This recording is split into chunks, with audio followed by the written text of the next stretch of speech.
pedindo ao Espírito de Deus que nos ilumine, que nos guarde nessa noite, para que possamos abrir o coração, os olhos e os ouvidos para ouvir a sua palavra.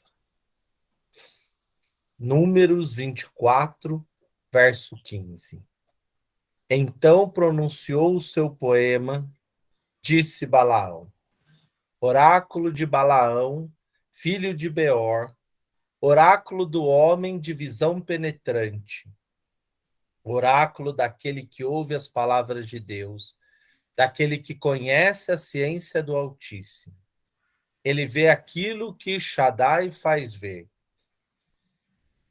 alcança a resposta divina e seus olhos se abrem. Eu vejo, mas não agora. Eu contemplo, mas não de perto. Um astro procedente de Jacó se torna chefe. Um cetro se levanta, procedente de Israel, e esmaga as têmporas de Moabe e o crânio de todos os filhos de Sete. Edom se torna uma possessão, e possessão também Ser. Israel manifesta o seu poder, Jacó domina sobre os seus inimigos e faz perecer o restante de ar. Que este grande astro vindo da tribo de Jacó, descendente de Israel, possa iluminar a cada um de nós com a sua luz e nos conduzir cada vez mais na direção do Senhor. Pai nosso, que estais nos céus, santificado seja o vosso nome, venha a nós o vosso reino, seja feita a vossa vontade, assim na terra como no céu. O pão nosso de cada dia nos dai hoje, perdoai-nos as nossas ofensas, assim como nós perdoamos a quem nos tem ofendido, e não nos deixeis cair em tentação, mas livrai-nos do mal. Amém. Em nome do Pai, do Filho e do Espírito Santo. Então, boa noite a todos e vamos lá para os textos de Levítico e Números. Eu achei que ia dar uma passadinha, vocês estão me fazendo resgatar coisa de 16 anos atrás. Isso a gente estuda o Pentateuco, a gente estuda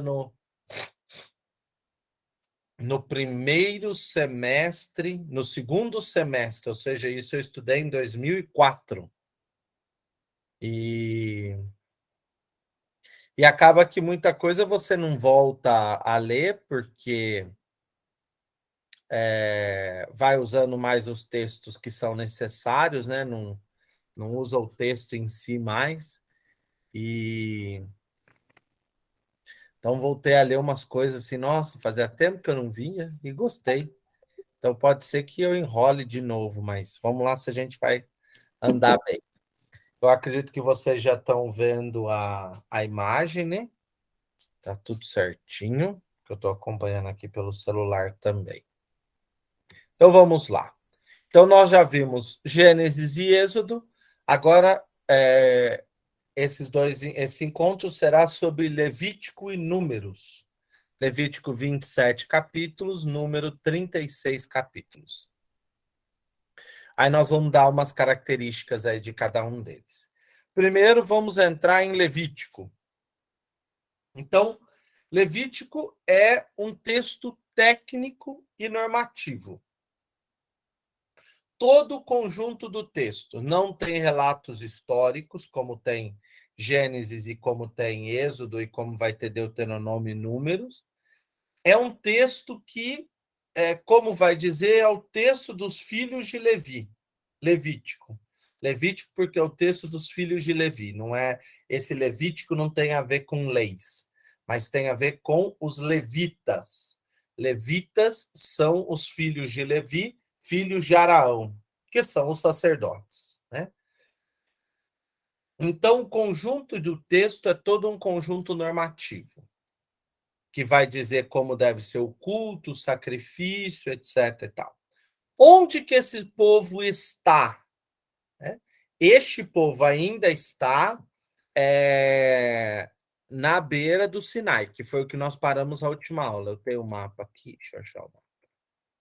Aqui, né? O povo está aqui embaixo, olha. Monte Sinai e Horebe, deserto do Sinai. Eles estão aqui. Então, fizeram todo o caminho do Êxodo, saindo de Ramsés, de Mênfis e Ramsés, e passaram pelo Mar Vermelho. E chegaram aqui ao Monte Sinai e estão aí. Certo? Vamos voltar. Então, eles estão parados ali.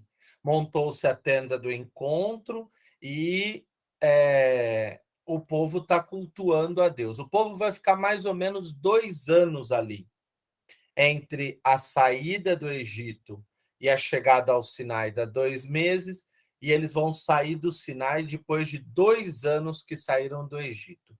Então, passa-se um longo tempo no deserto. E esse longo tempo que passa no deserto não passa só caminhando. Também há tempos longos de parada. E um desses tempos é o livro de Levítico, né? O livro, então, está ali pelo período dos persas, ou seja, no século V antes de Cristo.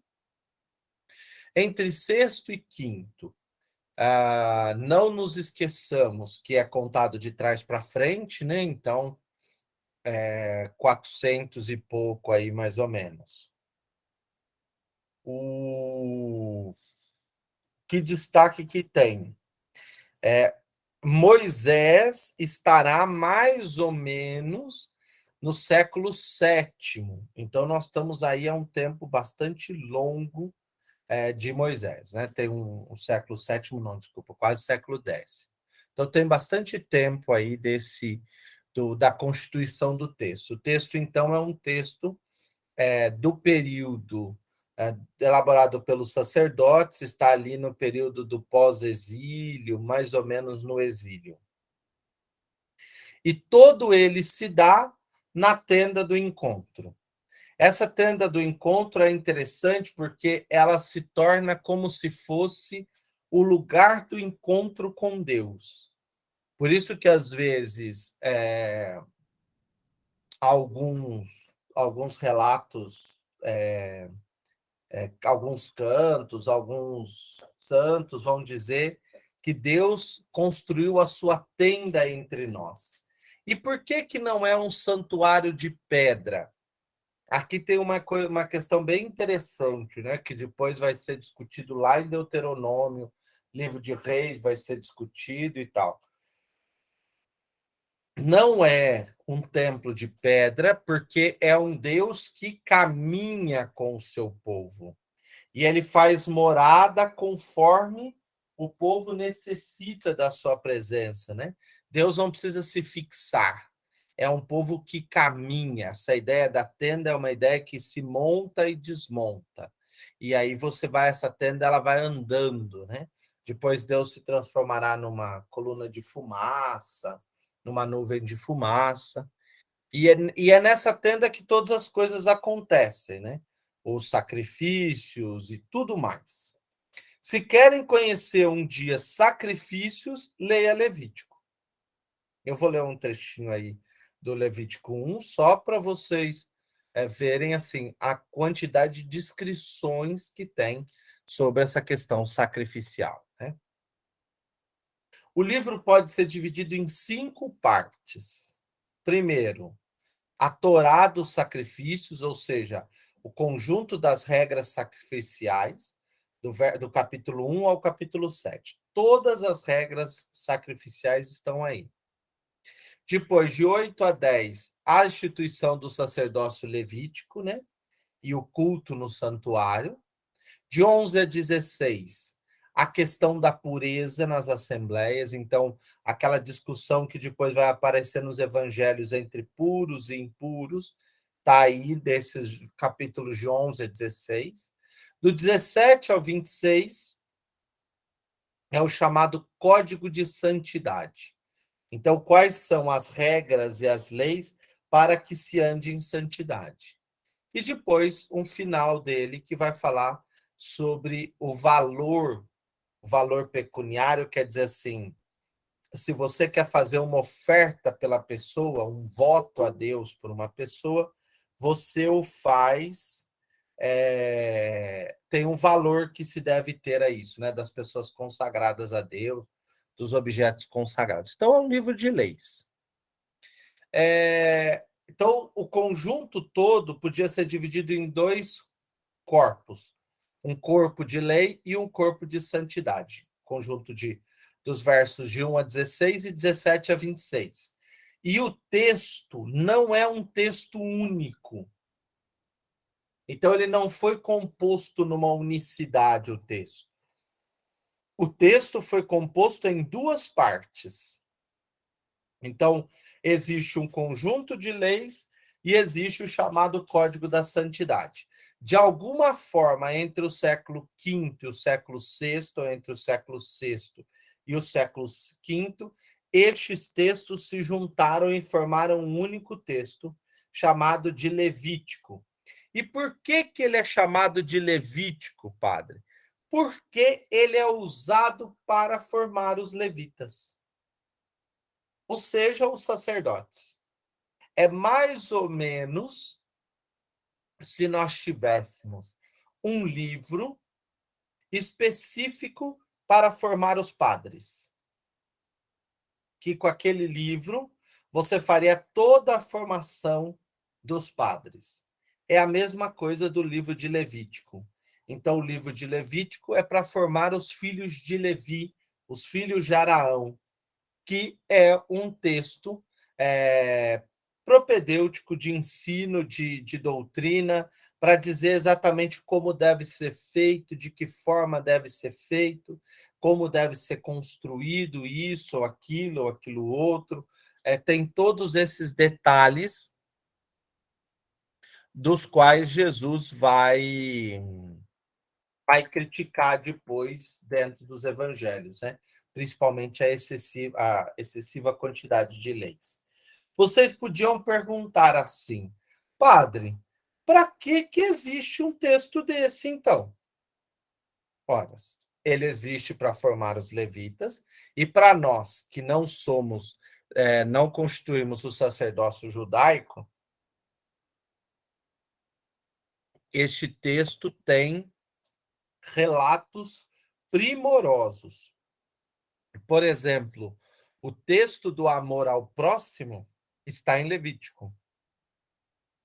Textos como é, o dia da expiação, o mandamento do amor, a santidade como um programa de vida, o ano santo, estes textos estão exatamente no Levítico. Eu queria, de modo especial, ler um texto sobre os holocaustos, para que a gente tenha a ideia do conjunto de descrição que é feito. Então, pegue aí Levítico 1:1, verso 1, capítulo 1. Deixa eu só pegar o meu relógio, porque senão eu vou esquecer da hora.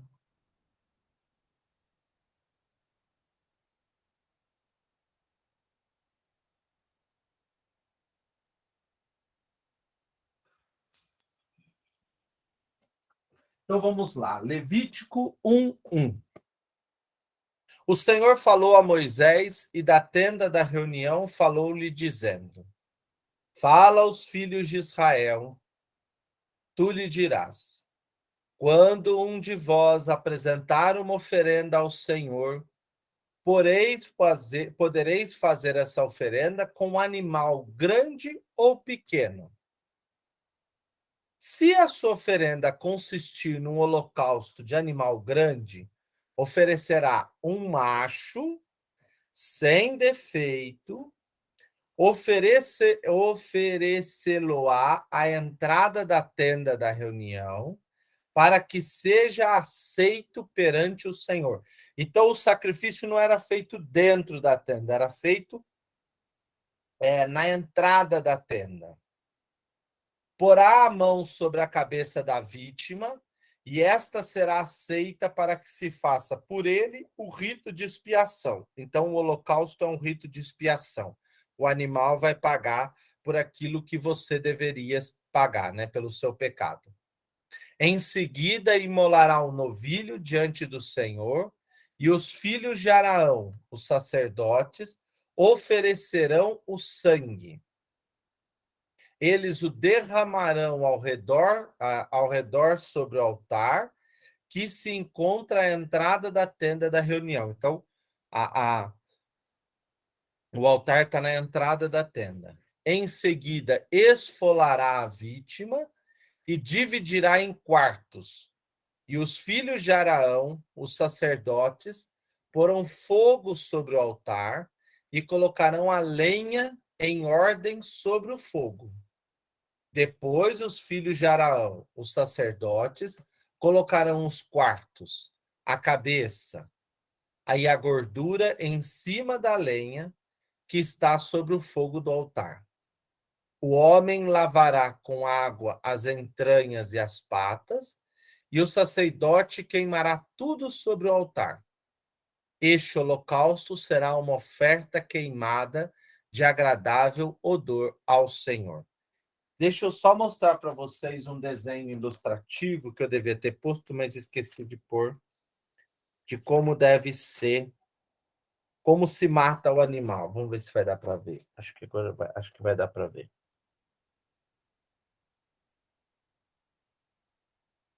Vocês estão vendo? Tem o altar, essa mesa, né? Aí coloca o animal de ponta cabeça para que você tire de costas para a mesa, né? Para que você corte a cabeça e escoe o sangue. Porque o sangue é o sinal da expiação, né? Onde está a vida que o animal morreu, perdendo esse sangue. E esse sangue, às vezes, é aspergido sobre os livros, sobre as pessoas, varia um pouco conforme o holocausto.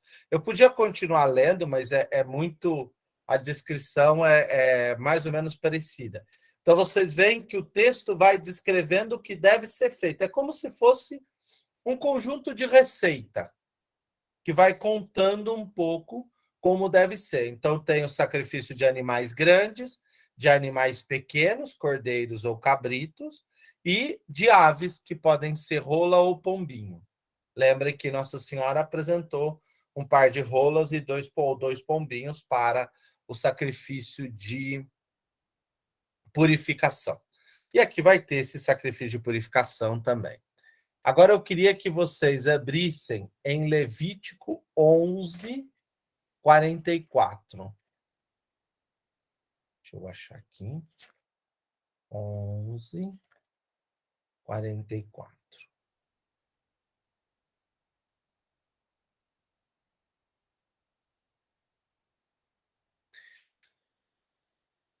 Pois eu sou o Senhor, o vosso Deus. Fostes santificados e vos tornastes santos, pois que eu sou santo. Não vos torneis, portanto, impuros, com todos esses répteis que rastejam sobre a terra. Eu sou o Senhor que vos fiz subir da terra do Egito para ser o vosso Deus. Sereis santos, porque eu sou santo. Abram de novo, continuem um pouquinho mais para frente. Levítico 19, verso 2.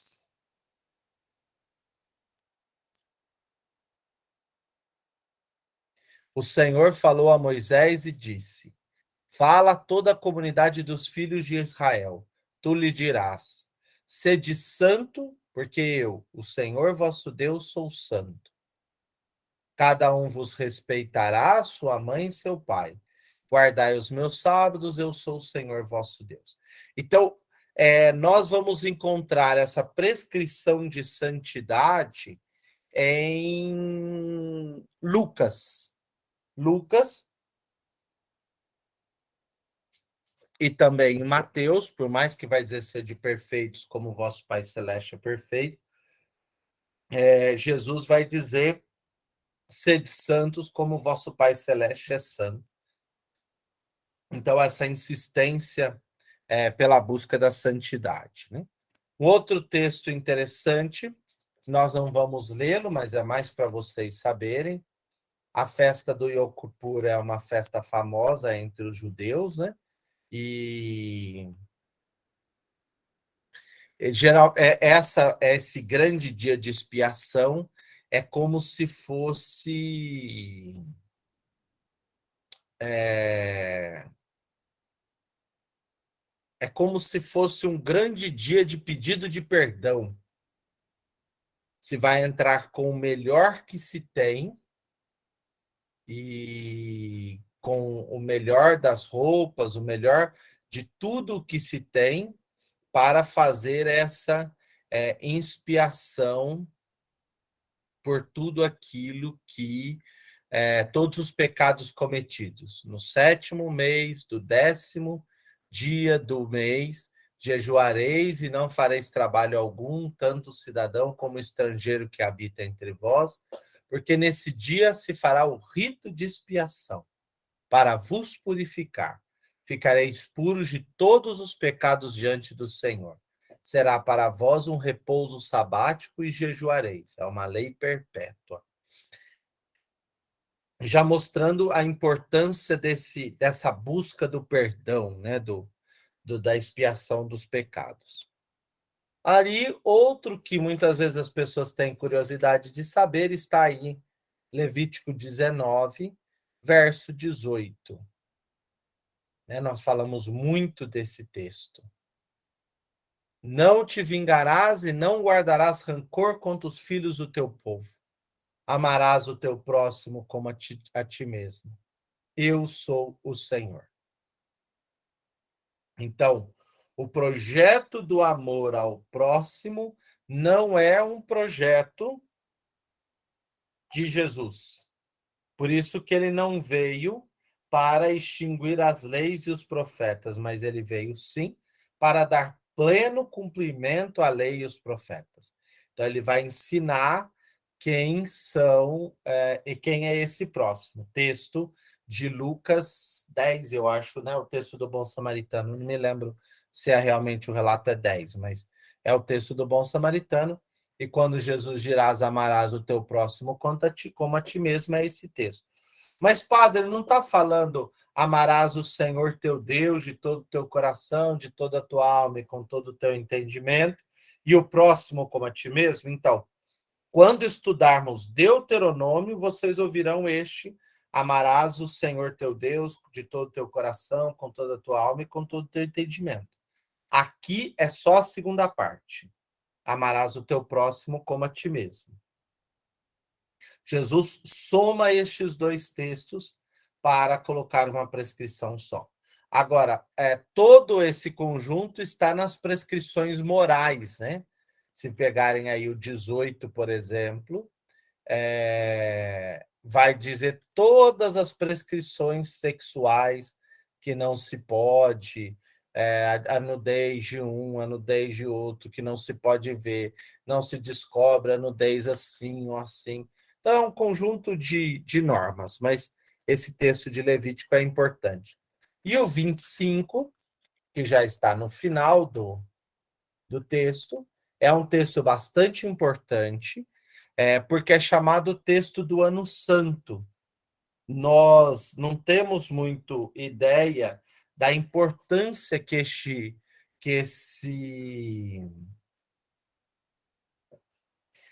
Ano Santo terá para o povo de Israel. Por quê? Porque é o tempo de se voltar às primícias, voltar àquilo que é primeiro. Como assim, padre? Você está caminhando, por exemplo, você herdou uma terra do seu pai, mas você é um mau gestor e você perdeu essa terra para alguém por causa de dívida ou por causa de qualquer coisa, sem nenhum problema. Você vai entregar a terra ou você vai ir como escravo dessa pessoa e vai trabalhar para ela, etc e tal. Só que depois de 25 anos, você será libertado. Mas depois de 25 anos, essa pessoa já morreu. Então, a lei é inteligente, né?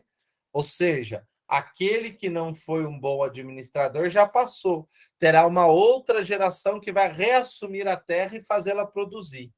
Então, o ano sabático, o ano santo, é realmente o ano que você vai fazer para devolver tudo aquilo que é original, tudo aquilo que é o certo. Então, se o seu irmão está como escravo seu, você vai libertá-lo. Se você tomou a terra de alguém, você vai devolvê-la. Né? A terra você vai plantar 6 anos. No sétimo, a terra vai descansar. E você vai descansar junto com ela, que é o chamado repouso sabático. Então, são leis, e aí vai entrar a lei do jubileu, por exemplo, né? Que deverá devolver todas as terras, as dívidas e tudo isso, os resgates das propriedades, os resgates das pessoas.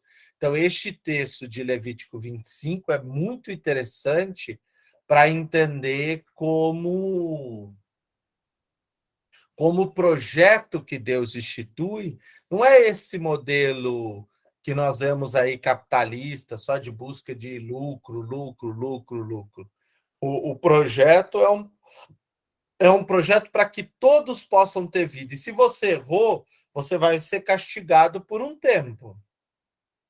Mas depois os seus descendentes poderão ter essa terra de volta. Aí a pergunta que vocês me fazem é assim: mas eles não receberam a terra ainda, padre? Como que eles fazem uma lei e eles não estão na terra? Lembremos, o texto foi escrito depois que o povo já estava na terra. Não foi escrito antes. Então, o texto já foi escrito depois. Então, eles já têm essa experiência do que é esse resgate daquilo que se perdeu, ou daquilo que não se soube cuidar de forma coerente ou de forma bem feita, né? Então, por isso que o texto vai resgatar essa ideia do ano santo como um ano do resgate àquilo que é o projeto de Deus. Todo mundo tem a sua terra, a sua tribo, e todo mundo cuida de todo mundo e constitui um grande povo. Né? E aí não precisa de rei, não precisa de comandante, por quê? O Senhor está com eles. O Senhor é o centro. O que é o centro não é um governante. Vocês podem ver que não se fala em governante. Existe o profeta, que é Moisés, e existe o sacerdote, que é Arão. Ponto. Não precisa mais ninguém. Vão surgir agora em números os chefes de tribo, etc. e tal, para organizar localmente, mas não é necessário governantes. O Senhor caminha à frente deles, né? Por isso que a arca vai à frente. E o ano santo é essa grande lei, né? Só para a gente finalizar o Levítico, é aí que você entende que para Israel não existe uma questão entre a lei, que é uma coisa, e o governo, que é outra.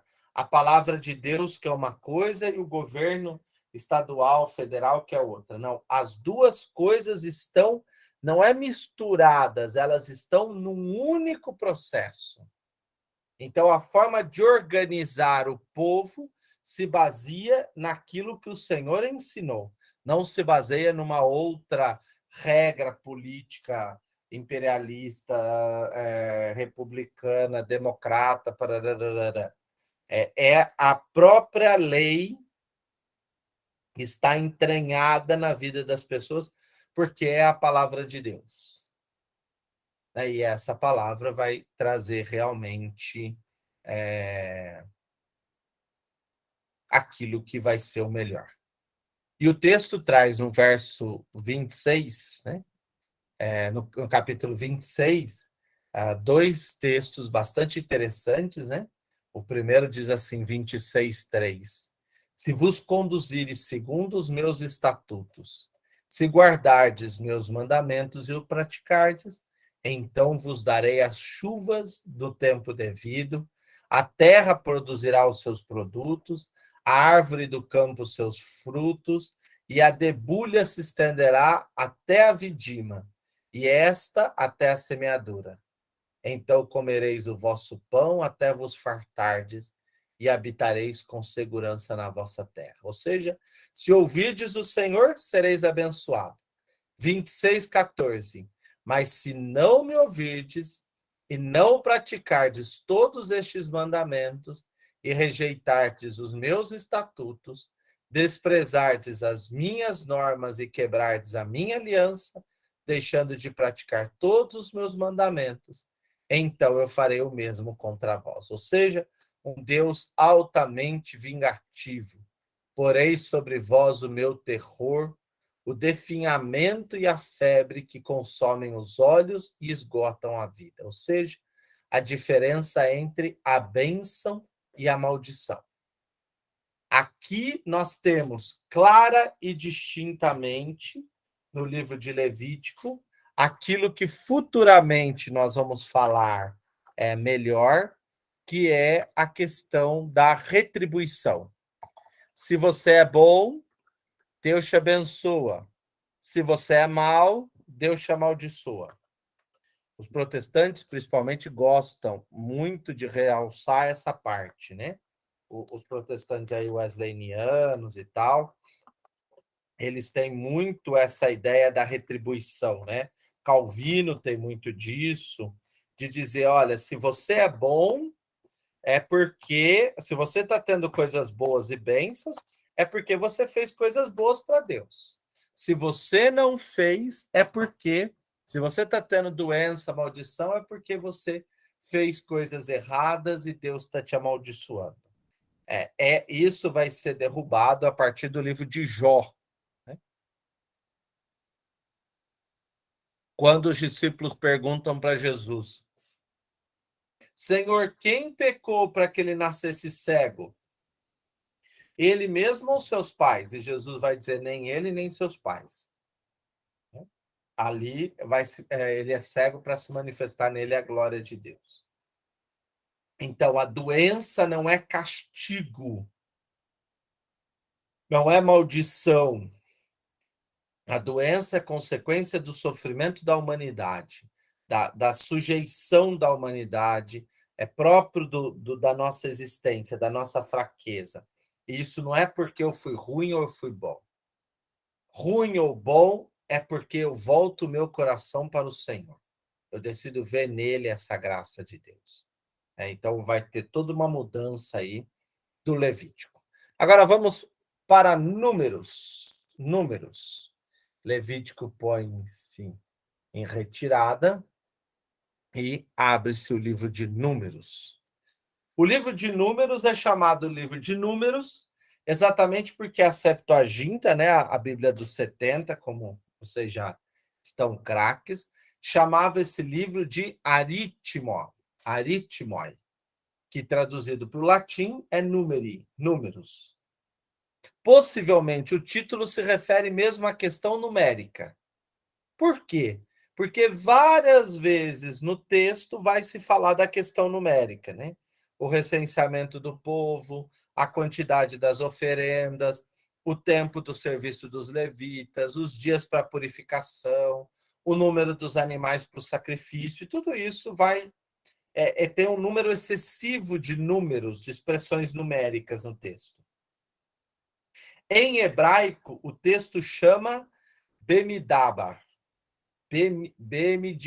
Bemidibar, ou seja, no deserto. Por que no deserto? Esse povo vai decidir sair do Monte Sinai. Esse povo vai decidir fazer o percurso até chegar perto da terra prometida. Então, aquilo que começou no Êxodo começará a conclusão no livro de Números. Só que o livro de Números não é um livro tão simplesinho assim, que ele vai narrar a história do povo saindo do Monte Sinai até chegar em Jericó. Tanto que o texto de Jericó não está nem aí no livro de Números, né? O povo vai parar, acho que é na derrota de Madiã. Isso. quando vence os madianitas. Mas por quê? Porque o texto é confuso. É um texto que junta, fica juntando pedacinhos, e esses pedacinhos vão se perdendo, porque narra uma coisa, depois aparece outra, depois narra uma lei cultural, aí aparece um relato do povo que não aceita a lei de Moisés, que não aceita o que Deus faz, e volta, e vai, e vem. Mas nós vamos ver que, diferente de Levítico, nós conhecemos o livro, nós conhecemos o livro de Números mais do que a gente imagina. Por isso que eu falei para vocês que a gente não vai, eu acho que não vamos conseguir chegar ao fim do livro hoje, em virtude da quantidade de textos muito interessantes que o livro traz, né? Mas dá para a gente constituir aí uma estrutura do capítulo 1 ao 10, né? Que é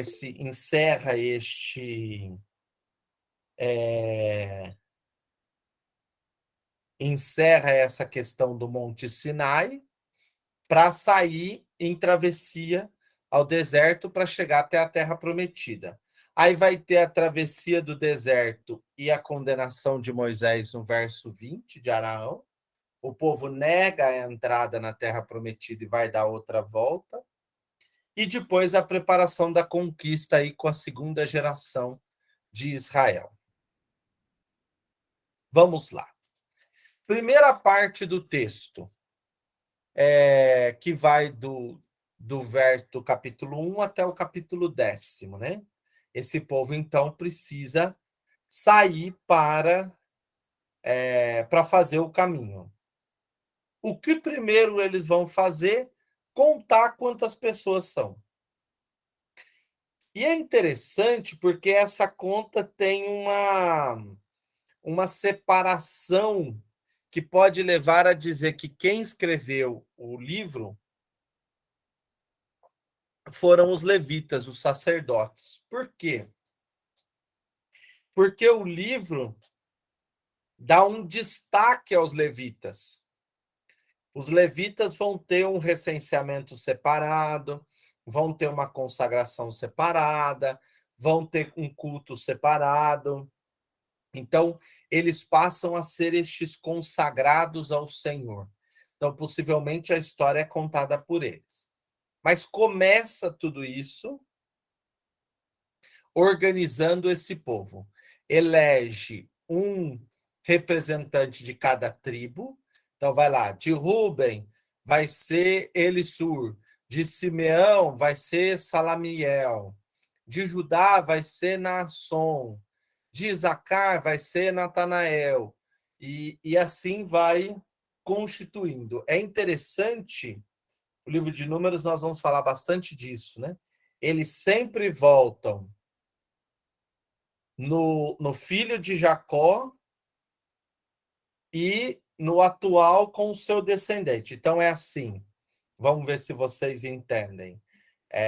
Por exemplo, dos descendentes dos Piacente. O mais antigo, vamos fazer homenagem para minha tia, que é Coelho, que está aí, dos Coelho. Então, o mais antigo é o Pedro Coelho. Eu acho que o pai do vô chamava Pedro, não era, tia? Acho que é isso. O Pedro Coelho. Do Pedro Coelho vai se falar o, o, o Pedro Coelho e o Leonardo Neto de José Coelho. Por que se fala do Pedro Coelho e do Leonardo Neto de José Coelho? Porque o Pedro Coelho é o primeiro, a primícia, e o Leonardo é descendente dessa sequência. Para os judeus, e o livro o Pentateuco vai insistir muito nisso, é importante você saber da onde você veio. Você fazer a árvore genealógica, porque essa descendência vai dizer aonde, em que tribo você está assentado. Na tribo de Gad, de Nefté, de Neftali, de Dan, de Benjamim, dos filhos de José, de Efraim, de Zabulon, de Isacar. Então você precisa saber qual é a sua tribo, e para isso você precisa saber quem são os seus descendentes. Por isso que vez ou outra vai aparecer essa questão muito presente no texto de Números, né? E o recenseamento vai ser feito por tribo. Então precisava descobrir de quem você era descendente. E aí tem um detalhe importante. Como você vai descobrir de quem você é descendente? Você descobre pela mulher. A mulher é casada com este, a mulher é casada com este, a mulher é casada com este, a mãe é casada com este, a mãe é casada. Então você chega na raiz da tribo, porque não é a tribo da mulher, mas é a tribo daquele com o qual ela se uniu, né? O qual ela constituiu essa família pelo vínculo que se estreitou. E é dali que vem a descendência. Pode ser o marido da tribo de Zacar, a mulher da tribo de Zabulon, ao se casar com o marido de Zacar, da tribo de Zacar, ela se torna da tribo de Zacar e os descendentes dela são da tribo de Zacar. Né? Então, vamos passar a seguir aquela sequência de descendentes. Isso é muito importante para os textos do Antigo Testamento. Né? Eles vão retornar isso muitas e muitas vezes. E o recenseamento vai ser feito por tribo. Por que, que vai ser feita por tribo? Porque precisa se colocar chefes nessas tribos. Eles precisam ordenar. Vocês imaginem que eles ficaram 2 anos ali, chegaram do deserto, pararam ali, ficaram 2 anos naquele lugar. E agora o povo precisa seguir. Como que eles vão seguir se não dá para ordenar todo mundo de uma vez? Precisa dividir em pequenos grupos. Então, eles dividem em mais ou menos 12 ou 13 grupos, porque aí tem um problema dos 12 filhos de Jacó, surgem mais tribos, porque os filhos de Manassés se dividem em 2 ou em 3, dependendo aí, que são os filhos de José, né? Tem uma divisão diversa, mas era mais fácil organizar as tribos para que elas possam caminhar já juntas. Porque você também tinha que respeitar a descendência. Então, quando você ia casar, você tinha que procurar alguém para casar a sua filha, o seu filho. Então, você precisa saber as tribos bem organizadas. Então, se faz o recenseamento.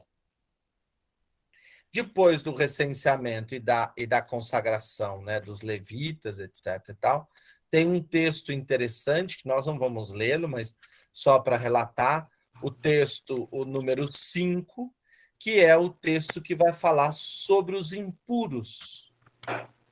O Senhor falou a Moisés e disse,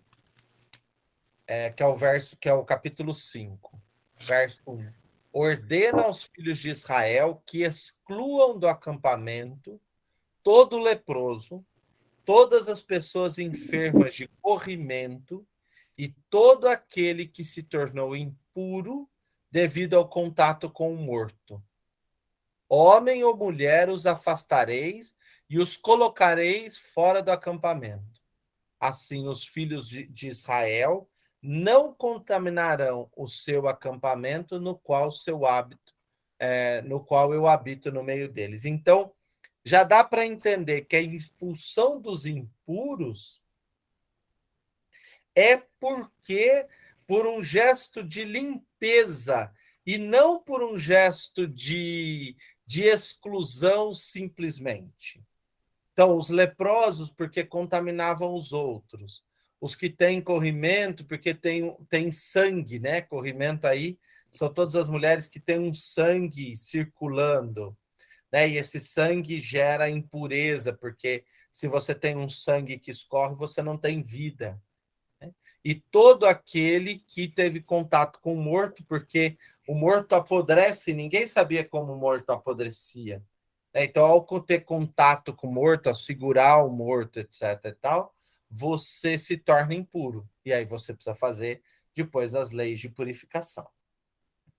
Outro voto interessante que é descrito no livro de Números, para vocês verem que tem de tudo, né? tem descrição de história e tem outras coisas, é o voto do nazirado. O voto do nazirado ou do naziriato é um voto que, por exemplo, Ana vai fazer para Samuel, vão dizer que Jesus é um nazireu, Sansão vai ser um nazireu. O que é isso? Você consagra as pessoas a Deus. Antigamente existia isso, a criança não vingava, era muito magrelinha, ela não comia direito. Então, o que, que os pais faziam? Consagrava a criança a Deus. E aí, o que fazia? Não podia cortar o cabelo. Normalmente se deixava o cabelo crescer para se pagar, hoje o que a gente fala em promessa. Mas o nazireu era o sinal daquele que é consagrado. Depois de um tempo que passa esse voto, pode-se cortar o cabelo sem nenhuma dificuldade. Foi o que aconteceu com Samuel. Mas eu queria que vocês pegassem o texto, que é um texto muito famoso, número 6, 22, 27. Nós não podemos deixar de passar por esse texto, né? Que é a bênção sacerdotal. O Senhor falou a Moisés e disse: Fala a Araão e aos seus filhos e dize-lhes: Assim abençoarei os filhos de Israel. Dir-lhes-eis: O Senhor te abençoe e te guarde. O Senhor faça resplandecer o seu rosto sobre ti e te seja benigno. O Senhor mostre para ti a sua face e te conceda a paz. Porão assim o meu nome sobre os filhos de Israel e eu os abençoarei. Olha que bonito, né? O Senhor te abençoe e te guarde. Né? O Senhor faça-se presente. A bênção é o fazer-se presente, né? O estar presente. O Senhor faça resplandecer o seu rosto sobre ti e seja benigno. O resplandecer o rosto é porque Deus vai revelar o seu rosto, ele vai se colocar tete a tete com você. A gente não pode ver a Deus, vai dizer o Antigo Testamento, porque aqueles que veem a Deus são os que morrem.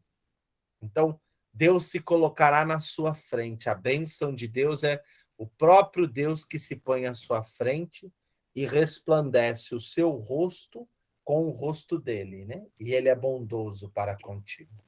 O Senhor mostre para ti a sua face e te conceda a paz. Olhar a face de Deus não é morrer, mas é ter a paz. Porão assim o meu nome sobre os filhos de Israel e eu os abençoarei. É um texto belíssimo. Vamos lá. Continuando, então, em número 7, vai se fazer a escolha das 12 tribos de Israel, e nisso, dos chefes das 12 tribos, que irão consagrar o altar do santuário que fica na entrada da tenda da reunião. Né? Também vai ter um detalhe aí que surge em Números 8, o candelabro de 7 luzes, né? Que é que nós chamamos de menorá. Então, esse surge como uma lâmpada que ilumina, né? Essa lâmpada ilumina todos os lugares, né? Todas as esferas. Né?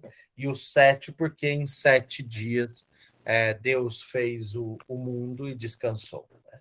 Então, é o número mais perfeito que se tem, e com Cristo o número 8 se tornará mais perfeito do que o 7. Aí nós vamos para o capítulo 9. Peguem aí capítulo 9, versos de 1 a 14. Então, o que acontece? Esse povo precisa sair, ele precisa ir do deserto do Sinai, ali do Monte Sinai, até a Terra Prometida. E isso vai começar com a festa da Páscoa. Eu vou pegar só o comecinho dela, né? Verso 1, capítulo 9, verso 1. O Senhor falou a Moisés no deserto do Sinai, no segundo ano da saída do Egito, no primeiro mês, e disse: Celebrem os filhos de Israel a Páscoa no tempo determinado. Então, está recomendando que volte ao Êxodo e faça aquilo que foi prescrito. No dia 14 deste mês, no crepúsculo, a celebrareis no tempo determinado. Celebrá-la-eis segundo todos os estatutos e normas a ela referentes. Moisés, pois, ordenou aos filhos de Israel que celebrassem a Páscoa. Celebraram no deserto do Sinai, no primeiro mês, no dia 14 do mês, no crepúsculo. Fizeram os filhos de Israel de acordo com tudo que o Senhor lhes havia ordenado a Moisés. Aí vem a pergunta: se eles estão no deserto habitando em tendas, como eles passaram o sangue nos umbrais das portas? Não passaram, né? Não tem umbrais das portas. Tenda não tem umbrais. Então, eles celebraram conforme o Senhor diz, conforme a realidade deles, né? Eles trouxeram esta memória dessa libertação para iniciarem a caminhada com o Senhor. E vai ser interessante, e aqui eu queria destacar essa perspectiva, diferente da saída do Egito, Deus vai acompanhar o seu povo em todos os momentos com uma nuvem que acompanha. Então, essa nuvem vai andando e vai indicando aonde o povo tem que ficar mais tempo, menos tempo. É como se fosse ele que regulasse esse processo de caminhada. Mas a nuvem também é a ideia de que Deus protege e cobre o seu povo que está no deserto, né? E à frente de todos eles vai a Arca da Aliança, guiando e conduzindo aí este povo de Deus. Vamos lá. Entramos na segunda parte do texto, né? Ali acabou o capítulo 10. Vamos para o capítulo 11, do 11 ao 25, que é chamado o ciclo das rebeliões. Ler esse texto de 11 a 25 foi ótimo, porque é realmente você ler e ter dó de Moisés, porque o povinho chato esse, né? Que não se contenta com nada, nada, nada, nada, nada. É um povo realmente de cerviz dura, né? É um povo que não se curva diante do Senhor de forma alguma. É um povo que continua ainda com essa prisão dessa rebeldia contra o Senhor. Nós vamos começar com o texto de 11, 4, 35, que é o texto do povo que se revolta contra Deus. Né? Estamos cansados desse maná. Nós queríamos mesmo morrer no Egito, né? Lembramos-nos do peixe que comíamos por um nada no Egito, dos pepinos, dos melões, das verduras, das cebolas e dos alhos. Agora estamos definhando, privados de tudo. Nossos olhos nada veem senão este maná. Quando eu lembro desse texto, eu me lembro de João 6, quando Jesus vai falar da multiplicação dos pães e os judeus vão dizer: mas como você é o pão da vida, Deus deu para os nossos pais o maná. E Jesus fica pé da vida porque disse: deu, mas vocês disseram que, os seus pais disseram que era um alimento horroroso, que estavam cansados daquilo. Ou seja, é um povo que não consegue perceber o sinal de Deus. Eles estão caminhando para a terra que Deus vai lhes dar e estão revoltados porque cansaram do maná. Né? O maná, ou você vai dizer o texto que parecia uma semente de coentro, né? Devia ser um horror de gosto, porque coentro já é ruim, né? Mas não era parecido, era mais adocicado. O coentro é ruim, mas diz que era do tamanho de uma semente de coentro, ela caía, aí você ou pilava e fazia farinha, ou você cozinhava e fazia bolo. Então fazia bolo com ou pão com azeite ou bolo com azeite, e aí ficava com gosto de azeite. Né? Então eles disseram que o gosto era cansativo. Né? não tinha outra coisa para comer. E Moisés vai se cansar um pouco de tudo isso, né? De receber essas reclamações. Ele não sabe mais o que fazer. Então Deus pede para ele que escolha 70 homens, reúna-os na tenda da reunião, na tenda do encontro, e que ele vai dar uma porção do espírito de Moisés a esses homens. Não é o Espírito Santo, tá bom? É aquilo que inspira Moisés. Aqui nós não estamos falando de Espírito Santo. E aí eles se reúnem e sobre os 70 vem aí a nuvem que os faz profetizar. Só que quando a nuvem sai, eles param de profetizar. E o Eldade e o Meldade profetizam. E aí a grande crítica vai ser o quê? É um povo sem fé. É um povo que não acredita, um povo preguiçoso. O Eldade e o Meldade que estão fora é realmente aqueles que, sendo de fora, conseguem compreender a graça de Deus mais do que os que estão lá debaixo da tenda. Né? É realmente um povo duro para acolher a graça de Deus. Aí tem um texto que parece que não tem nada de interessante, mas é um texto que vai surgir aí, ele é importante, né? Porque é o fim de Miriam, a irmã de Moisés. É, os dois se revoltam contra Moisés porque Moisés escolhe uma esposa estrangeira, se une com uma outra mulher e essa mulher é estrangeira. E aí eles vão se debater contra Moisés e Deus vai dizer: olha, Moisés me pediu autorização e eu autorizei. Aí a Miriam se tornará leprosa e o Araão vai levar um esfrega bonito de Deus. Né? E aí a Miriam sai do acampamento e não volta nunca mais. O Araão ainda vai acompanhar um tempo mais Moisés. O que eu queria reforçar uma questão bastante interessante, né? Não sei se dá para vocês entenderem ou se a minha perspectiva de interpretação vai ser ruim, mas parece um Deus que fica lá esperando uma consulta, né? Se tem um probleminha, vai lá e fala com ele. Tem outro probleminha, vai lá e fala com ele. Tem outro probleminha, vai lá e fala com ele. Isso de dizer que Moisés foi falar com Deus, ou que Araão foi falar com Deus, vai ter algumas vezes, está muito ligado também à ideia de que você precisa colocar naquela palavra que vai ser dada um peso importante. E este peso é o peso da autoridade de Moisés. Por isso que vai dizer o Senhor disse, o Senhor disse, o Senhor disse, porque eu preciso dar a lei à autoridade de Moisés. Eu não posso dar a lei simplesmente a uma. Como que eu poderia dizer a vocês? Simplesmente a lei pela lei. Não, eu preciso dar um peso maior para ela, né?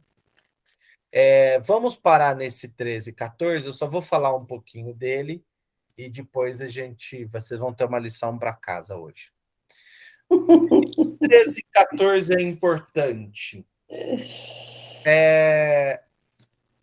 O povo chega na terra. Vamos lá para o mapa. Vocês estão vendo? Olha, saiu aqui da parte de baixo do Monte Sinai e começaram a subir.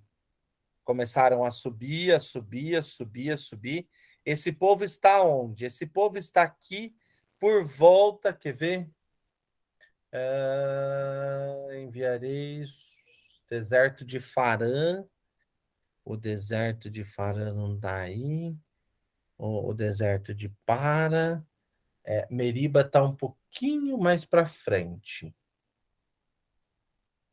Eles vão subir ao Negueb. Eles estão por volta aqui de Risa, essa região aqui, e eles vão subir até o Negueb e do Negueb de Hebron. Então, o que Deus manda? O povo está parado por aqui, antes um pouquinho para baixo de Meriba, tá ali ó, Cádiz e tal, e precisa mandar para conhecer a terra. Então Deus diz para separar um de cada tribo que eles vão subir. Então era muito melhor você subir em 12 do que você subir em 2, 3 mil. 12 vai passar desapercebido. 2, 3 mil não. Então estes vão subir, vão passar ali pela torrente do Egito, né? E vão subir do Negueb até o Hebron. E é interessante porque no texto vai dizer que eles pegaram uvas, coisas produzidas na terra, recolheram muitas coisas, né? E olha o que diz os enviados, Números 13, 25. Capítulo 13, versos 25. Ao cabo de 40 dias, ou seja, 40 dias depois que eles partiram, voltaram os exploradores da terra. Vieram a Moisés, a Araão e a comunidade de Israel no deserto de Farã. Deve ser aqui esse Paran. Em Cádiz, está um pouquinho mais para cima, aqui em cima, ó. Cádiz, Barneia. Fizeram-lhe um relato, bem como toda a comunidade, e mostravam os produtos da terra. Relataram o seguinte: fomos à terra a qual nos enviastes. Na verdade, a terra onde emana leite e mel. Eis os seus produtos. Contanto, o povo que habita é poderoso e as cidades são fortificadas, muito grandes. Também vimos ali os filhos de Enaque. Os filhos de Enaque são gigantes. Enaque é essa ideia de gigantes. Os amalecitas ocupam a região do Negueb. Os heteus, os amoreus e os jebuseus a montanha. Os cananeus a orla marítima e ao longo do Jordão. Então, toda essa região é uma região habitada que eles chegaram. Então Caleb fez calar o povo reunido diante de Moisés. Devemos marchar, disse ele, e conquistar essa terra. Realmente podemos fazer isso. Os homens que haviam acompanhado disseram: não podemos marchar contra esse povo, visto que é mais forte que nós. E puseram-se a difamar diante dos filhos de Israel a terra que haviam explorado. A terra que fomos explorar é uma terra que devora seus habitantes. Todos aqueles que lá vimos são homens de grande estatura. Lá também vimos gigantes.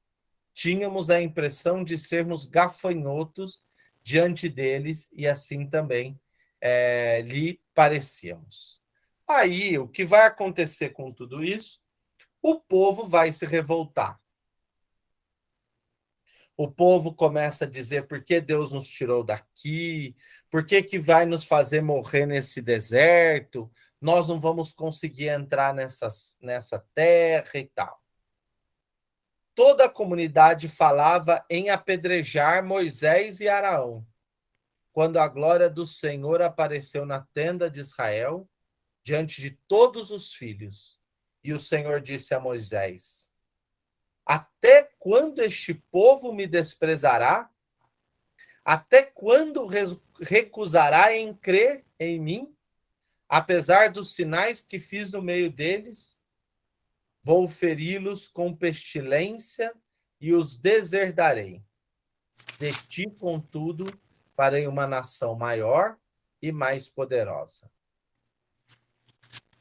A maldição que Deus vai jogar não será a maldição de uma peste, mas será uma maldição de que toda aquela geração não conseguirá chegar à Terra Prometida. É aqui que marca, para a gente finalizar o dia de hoje, a questão em torno do povo de Israel que não entra na Terra Prometida. O Moisés e o Araão vai ser um outro fato no verso 20. Aqui essa primeira geração toda vai morrer. Logo vai aparecer a morte deles. Vão morrer 24 mil pessoas mortas pelos madianitas. Mas eles vão morrer por quê? Porque eles acompanharam tudo isso nestes 2 anos e ainda não conseguiram crer no Senhor. eles não têm confiança no Senhor. Então vai precisar surgir uma outra figura que conseguirá transmitir essa confiança, que será Josué, né? Josué que vai ser aquele, junto com Eleazar, que vai comandar este povo para dentro da terra prometida. E o que impede de entrar é a fé. Eu acho importante esse texto e essa reflexão, por quê?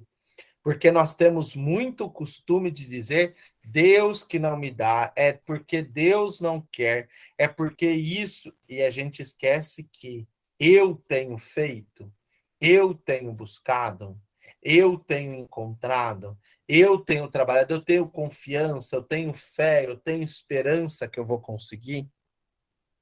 Antes que a gente pare, eu quero dar a lição de casa. Eu sei que vai ser um texto mais difícil de ler, mas para a gente conseguir se acertar aqui quando for ler, eu prefiro que vocês leiam em casa. Se puderem ler para a semana que vem, é Números 22 a 24,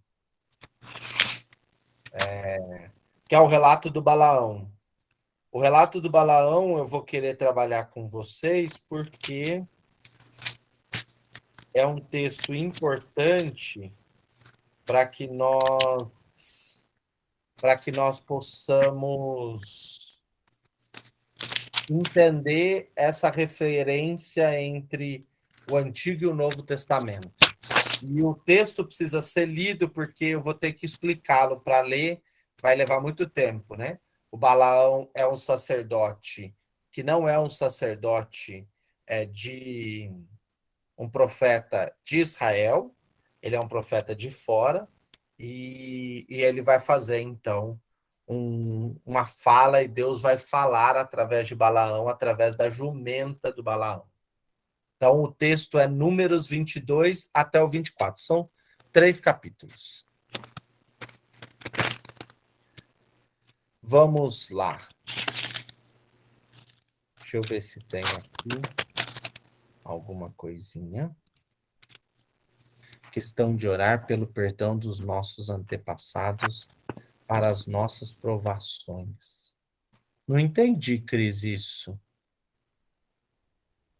Não, sabe, porque, tipo assim, tem um costume que a minha avó falava, várias pessoas que hoje eu estou falando, quando está numa situação difícil, você precisa orar pelos seus antepassados, porque daí isso vai te ajudar, o perdão dos seus antepassados vai te perdoar, vai te libertar, né? Então é nesse sentido, ela pergunta.